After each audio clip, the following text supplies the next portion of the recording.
Hola, ¿qué tal? Bienvenidos a todos a otra entrega de este mini curso de programación orientada a objetos. Vamos a continuar avanzando, viendo conceptos relacionados con la programación orientada a objetos. En este caso vamos a hablar de la modularización. ¿Qué es exactamente la modularización? Bien, antes de la aparición de la programación orientada a objetos, ya sabéis que se utilizaban diferentes paradigmas de programación, ¿no? Entre ellos la programación estructurada. Cuando creabas una aplicación con un paradigma de programación antiguo, con una forma de programar antigua, lo que obtenías al final era un único bloque de código.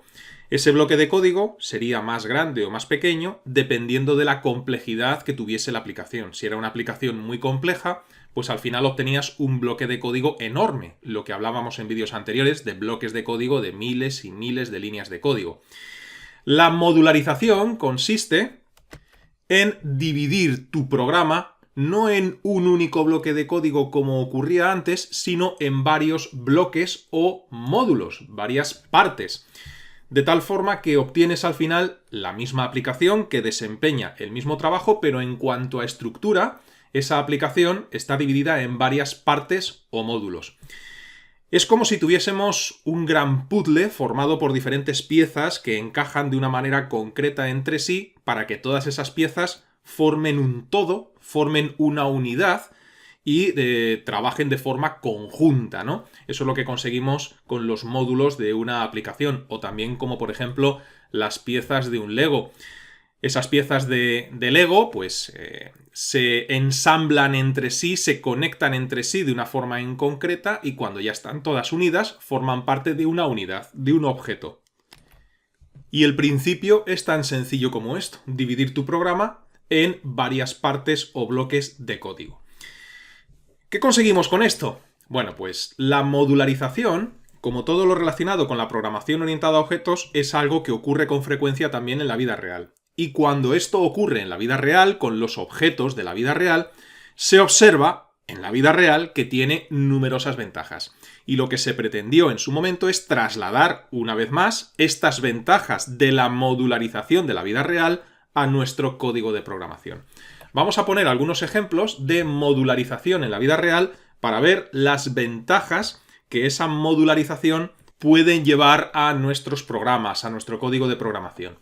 Un primer ejemplo que a mí se me ocurre de modularización en la vida real son las casas modulares o casas prefabricadas, que creo que todos conocemos. Son esas casas que en vez de construirse de forma tradicional con ladrillos partiendo de la base y yendo hacia arriba, se construyen por piezas. Es decir, hay una serie de piezas, como por ejemplo en esta imagen que estamos viendo una parte frontal, que ya vienen prefabricadas, ya están hechas y además se hacen en serie, es decir, en una fábrica se fabrican cientos de piezas frontales como esta y después esas piezas frontales se utilizan para construir casas.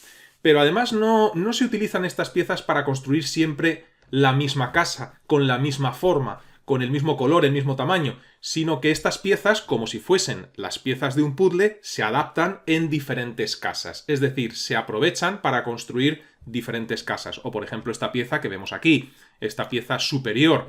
Bueno, pues es lo mismo, una pieza prefabricada que se utiliza en diferentes modelos de casa y se ubica, dependiendo de la casa que vayas a construir, pues en una parte o en otra, ¿no? ¿Qué ventajas nos puede traer este concepto de modularización con este ejemplo a nuestro código de programación?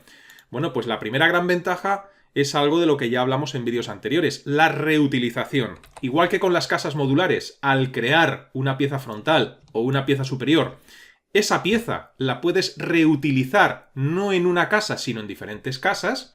Cuando tú en programación creas un módulo o bloque de código, ese módulo o bloque de código lo puedes reutilizar en diferentes aplicaciones y en diferentes partes de cada una de las aplicaciones, exactamente igual a como ocurre con las piezas de una casa modular.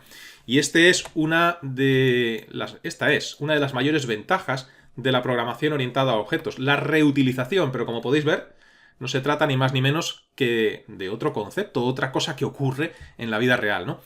Y otra ventaja que nos podemos llevar con este ejemplo, ¿no?, de las casas modulares a nuestro código de programación es la rapidez. Es mucho más rápido construir una casa de estas características, modular, que una casa de forma tradicional.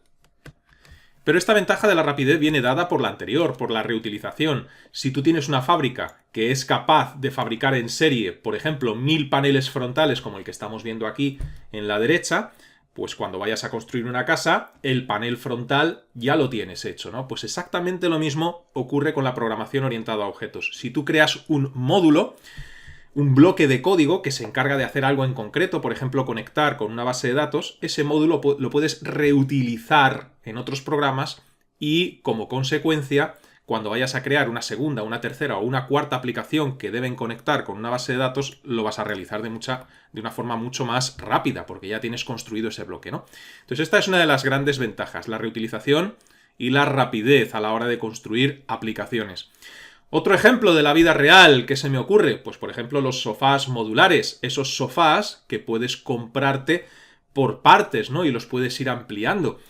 Me imagino que los conoceréis también, ¿no? Imagínate que compras un sofá, la familia crece y necesitas ampliar ese sofá para que todos los miembros de la familia pues se puedan acomodar en él, ¿no? Bueno, pues lo que puedes hacer, si el sofá es modular, es comprar una nueva pieza, esa pieza la sumas, la metes en el sofá modular y consigues un sofá más grande.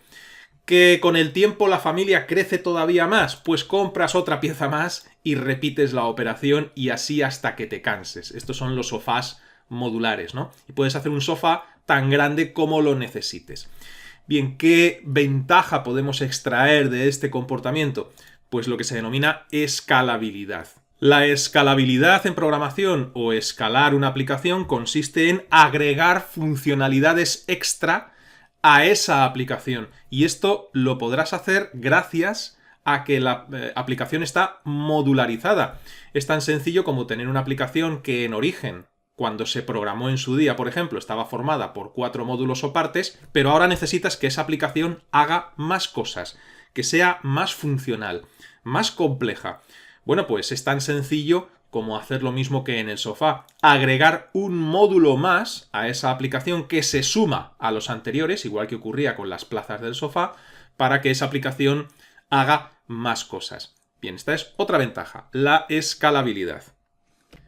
Y otro ejemplo de modularización que ocurre en la vida real y que nos va a permitir obtener ventajas a la hora de programar, pues se me ocurre con los equipos IFI de alta fidelidad modulares, pero los antiguos, no los modernos, no los equipos modernos que son compactos, ¿no? Aquí a la derecha tenemos un antiguo equipo modular.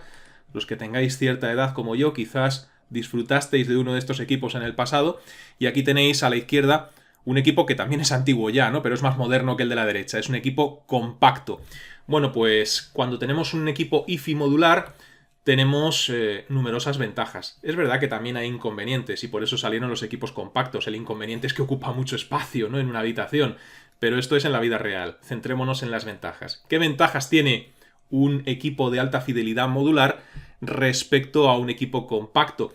Bueno, pues estos equipos, como podéis ver, estaban formados por módulos. Teníamos en la parte superior, por ejemplo, el tocadiscos o giradiscos. Aquí tenemos, pues esto creo que es un reproductor de CDs, si no estoy equivocado. Luego aquí teníamos la radio, teníamos un amplificador, teníamos un ecualizador, teníamos aquí la pletina, en fin, diferentes partes. Y esto se conectaban, cada una de estas partes, entre sí por detrás con cables, ¿no? Es decir, de cada uno de estos módulos salía un cable que conectaba con el anterior y otro que conectaba con el anterior. Estaba conectado por cables. Pues la estructura de un equipo de alta fidelidad antiguo y el funcionamiento, la filosofía de funcionamiento es muy parecida a la programación orientada a objetos. Con uno de estos equipos, antiguamente, si tú querías agregar una nueva funcionalidad, lo podías hacer. Tú podías comprarte otro módulo y conectarlo con los que ya tenías y funcionar todos como si fuera una unidad. De hecho, aquí, en esta fotografía, podéis observar que hay módulos de diferentes marcas, ¿no? Sin querer publicitar a ninguna marca, pero tengo aquí una marca, aquí hay otra diferente y aquí hay otra diferente. Son diferentes fabricantes, pero incluso así estos módulos se podían conectar entre sí, eran compatibles y luego funcionaba todo como una unidad. Si querías agregar más funciones a este equipo de música, pues te comprabas un módulo. Pero luego también estos equipos de alta fidelidad, que es a lo que voy, tenían numerosas ventajas. Una gran ventaja es el mantenimiento y la legibilidad. ¿Qué es la legibilidad en código de programación? Es la facilidad para leer el código. Y aquí os pongo un ejemplo. Cuando vosotros escribís en Word, en cualquier procesador de textos, o incluso cuando escribís un correo electrónico, un documento de texto muy extenso, siempre es mucho más fácil leerlo si separáis ese texto por párrafos. Esto me imagino que lo habréis experimentado. Si tú escribes 500 líneas de código, o 500 líneas de texto, mejor dicho, sin separación ninguna, se hace muy difícil de leer, ¿no? Da la sensación de que es un ladrillo de texto y te da mucha pereza. Sin embargo, si esas 500 líneas de texto las divides en párrafos dejando un pequeño espacio en blanco, hace que sea más legible, más fácil de leer. Pues exactamente lo mismo ocurre con el código de programación cuando lo divides en módulos. Pero otra gran ventaja, y es aquí donde vais a ver la ventaja del equipo alta fidelidad, es la depuración de errores. Mirad, con estos equipos antiguos, si algo fallaba, si algo se rompía, lo único que tenías que hacer era enviar ese módulo a reparar y tú seguías disfrutando del resto del equipo. Por ejemplo, si se nos estropea la unidad de CDs, pues porque le ocurre algo, se avería, pues no vamos a poder leer CDs. Pero este módulo lo desconectamos, lo llevamos a reparar y mientras lo arreglan, nosotros podemos seguir disfrutando del tocadiscos, de la radio, de las pletinas, de los casetes antiguos, ¿recordáis? Podemos seguir disfrutando del resto de módulos. Eso no ocurre con un equipo compacto. Pues aquí es donde tenéis la analogía, ¿no? Si yo tengo una aplicación en un único bloque de código, si hay un error en ese bloque de código, toda la aplicación cae. Mientras que si tengo la aplicación modularizada, igual que el equipo de alta fidelidad antiguo, es decir, la aplicación dividida en módulos, primero voy a poder localizar el error de forma mucho más sencilla. Y segundo, y esta es la gran ventaja, el error se va a limitar a ese módulo en concreto. Lo que haga ese módulo es posible que no lo haga bien porque hay un error, pero el resto de módulos, igual que ocurre con el equipo de alta fidelidad, funcionarán completamente. Y eso, la ventaja que nos da es que la aplicación, en caso de haber un error, no cae por completo. Solo fallará la parte del código, el módulo, donde esté ese error, pero el resto de la aplicación funciona. Así que, como veis, no es ni más ni menos que las ventajas que tenemos en la vida real modularizando cosas, trasladarlas al código de programación, ¿no? Y diréis, todo esto está muy bien, pero a la hora de modularizar mis aplicaciones en código, es decir, a la hora de dividir mis programas en diferentes módulos, ¿cómo se hace esto, no? ¿Cómo se modulariza en código? Bueno, pues un ejemplo sencillo. Imaginaos que tenemos una aplicación dividida en 4 módulos. Bien.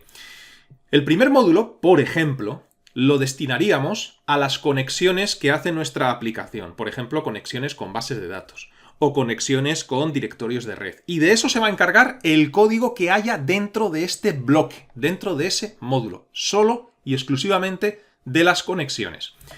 El segundo módulo de nuestra aplicación se va a encargar de todo lo referente a la visualización e interacción con el usuario.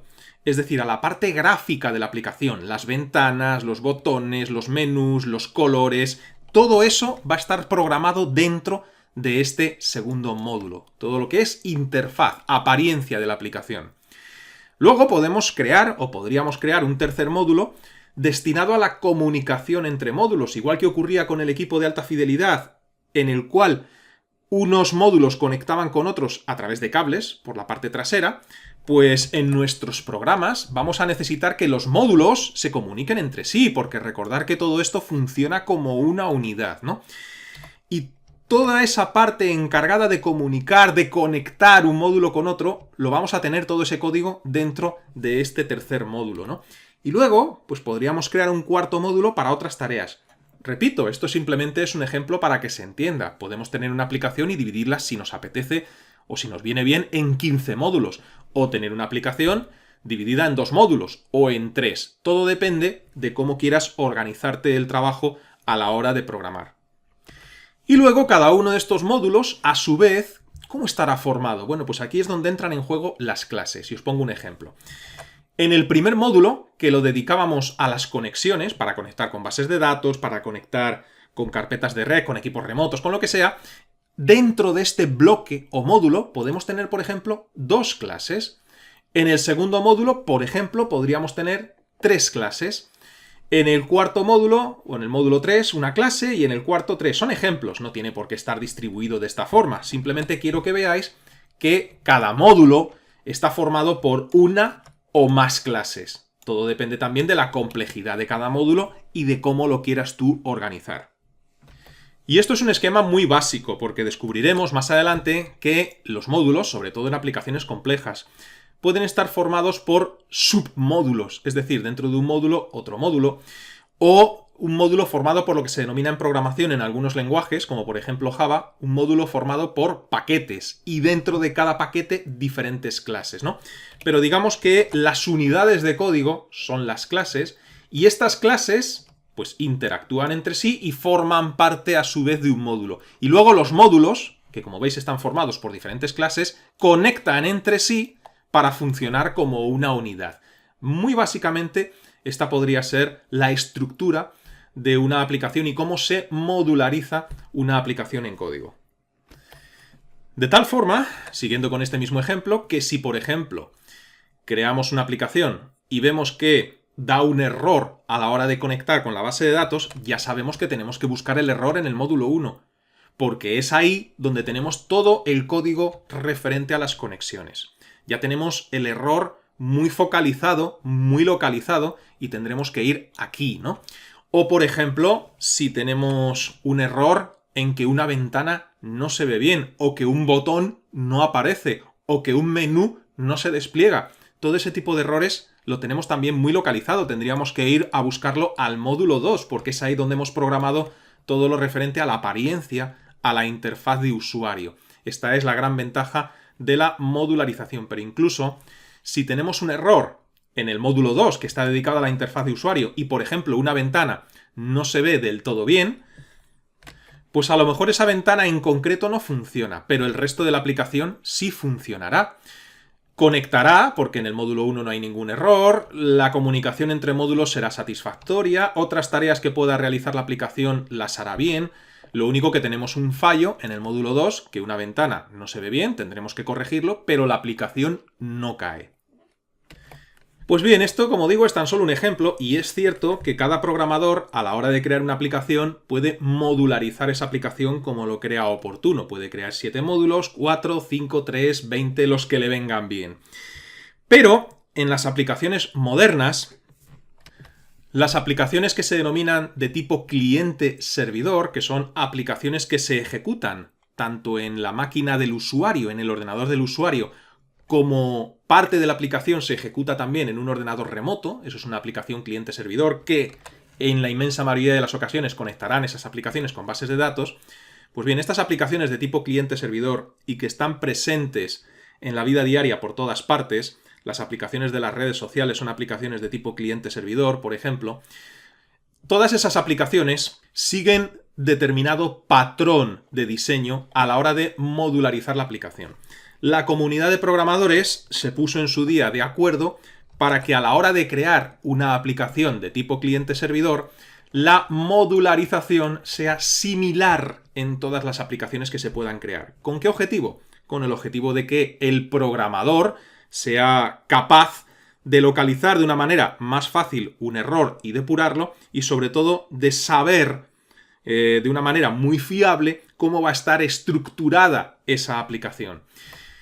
¿Y cómo se modularizan? ¿Cuál es ese patrón de diseño que se sigue? Pues hoy en día las aplicaciones cliente-servidor suelen estar divididas en 3 módulos. Al módulo 1 se le denomina modelo, al módulo 2 se le denomina vista y al módulo 3 se le denomina controlador.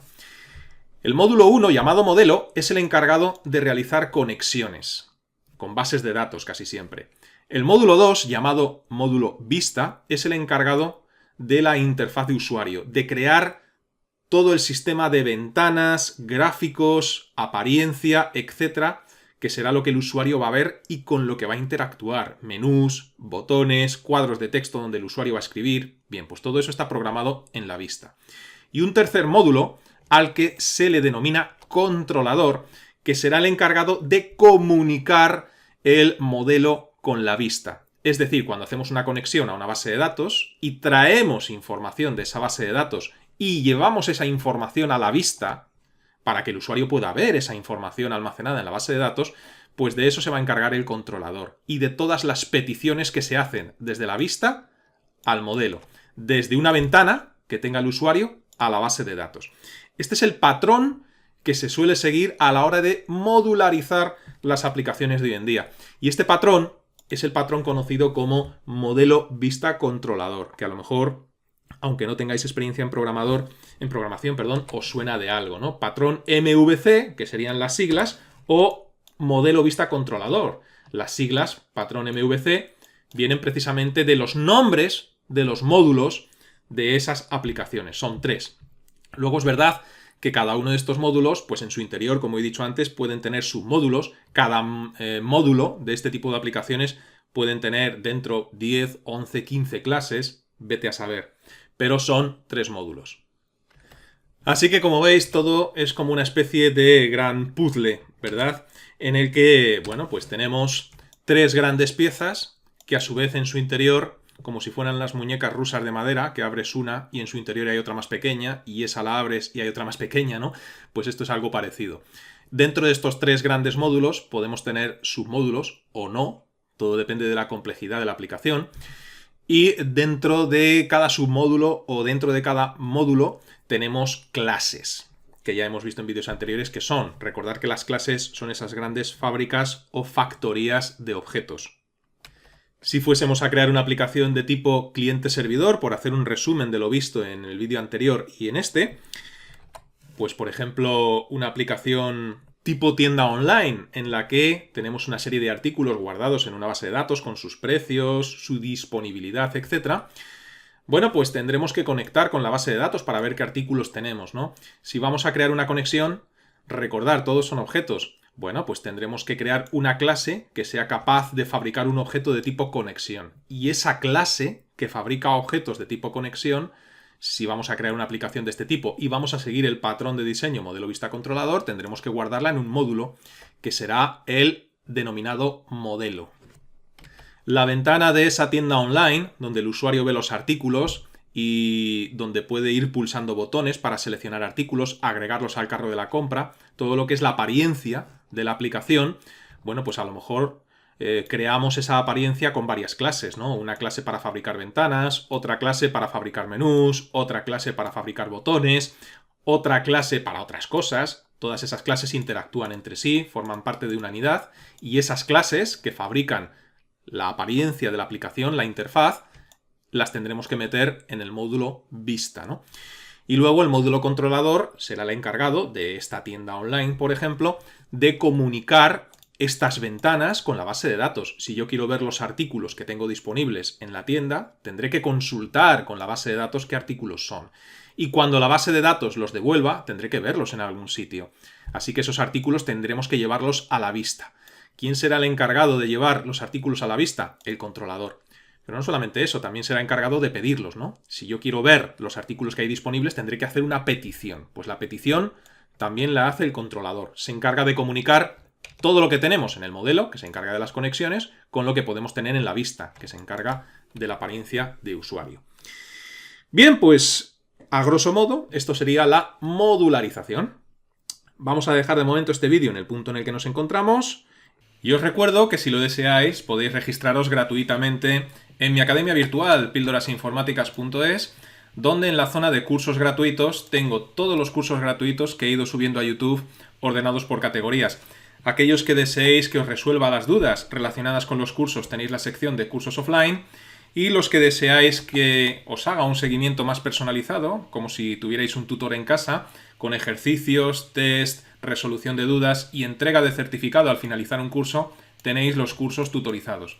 Estos catálogos se irán ampliando poco a poco con el tiempo. Hasta la próxima, que os vaya bien.